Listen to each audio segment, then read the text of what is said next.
بیوی سے کیا مانگنا ہے بتا دوں، ایک جملہ کہہ دوں، بیوی سے بیوی کا قرب مانگنا ہے. نہیں تھک گیا آپ میری باتوں سے؟ بیوی سے چھوٹی چیزیں نہیں مانگنی، بیوی سے بیوی کا قرب مانگنا ہے. بیوی مجھے آپ اپنا قرب عطا کر دیں. سیدہ حجاب اللہ، سیدہ کا گھر حجاب اللہ ہے، سیدہ کا دروازہ حجاب اللہ ہے. جس نے جناب زہرا کے نام سے، ان کے وجود سے، ان سے ادب اور احترام میں اپنے مسلسل بہتری کو ایجاد کیا، پیدا کیا، اس کو خاص دولتیں اور خاص عظمتیں نصیب ہوئی ہیں. کوئی معمولی بات نہیں ہے کہ نبی بیوی کے آنے پہ کھڑے ہو جائیں، بیوی کے ہاتھوں کا بوسہ دیں، بیوی کو اپنی جگہ بٹھائیں. جی نقن صاحب تو یہ فرماتے ہیں کہ بیوی کو اپنی جگہ بٹھا کر حدیث خاموش ہے، خود کھڑے رہتے تھے یا بیٹھتے تھے. عجیب مقام ہے سیدہ کا. جب بیوی کو دیکھتے تھے نبی مکرم تو سیدہ کو آغوش میں لے کے فرماتے تھے فاطمہ کو دیکھتا ہوں تو تبلیغ دین میں حوصلہ پاتا ہوں. فرمایا یا علی انفذ ما امرت کا فاطمہ. کم بات ہے. اور رجال قوامون علی النساء، خواتین کے لیے کہا گیا ہے کہ ان کے شوہر ان پر حاکم ہیں. البتہ حاکم اور ہوتا ہے، جلاد اور ہوتا ہے. حاکم کا مطلب جلاد نہیں ہے، ٹھیک ہے، لیکن خواتین پر ان کے شوہروں کو حاکم بنایا گیا ہے. یہ عجیب جوڑا ہے جناب زہرا اور مولا علی کا کہ نبی نے فرمایا انفذ ما امرت کا فاطمہ، یا علی میری فاطمہ جو حکم دے اسے مانو. یہ فرمان جناب زہرا کے لیے نبی مکرم کا مخصوص عنوان ہے جناب زہرا کے لیے. اور محشر میں آواز دی جائے گی یا اہل محشر.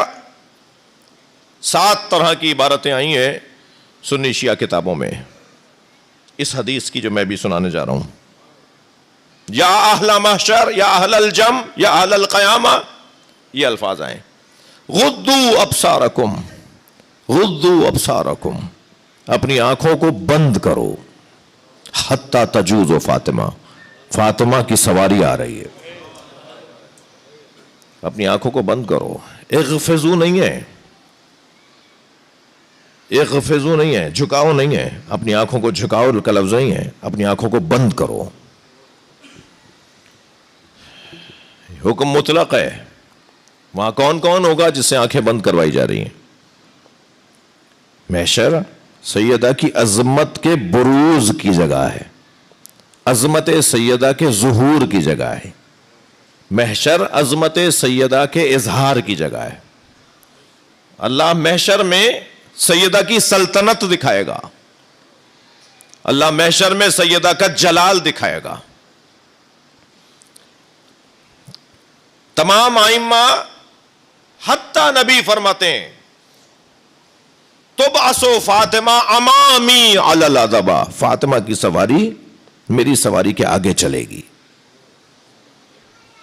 پھر میری سواری ہوگی، پھر علی کی سواری ہوگی، پھر حسنین کی، پھر ائمہ اہل بیت کی، انبیاء کرام کی، اولیاء الہی، اوصیاء انبیاء کی، اور کاروان ہدایت کی سالاری سیدہ کرے گی. جتنے بھی تاریخ بشریت میں ہادی گزرے ہوں گے ان کی سرداری سالاری فاطمہ زہرا کریں گی. اور ان کی سواری آگے بڑھ رہی ہوگی اور ساری سواریاں ان کی سواری کے پیچھے چل رہی ہوں گی، یہاں تک کہ بی بی کا گزر محشر سے ہوگا. اس دن سیدہ کا جلال اہل محشر دیکھیں گے.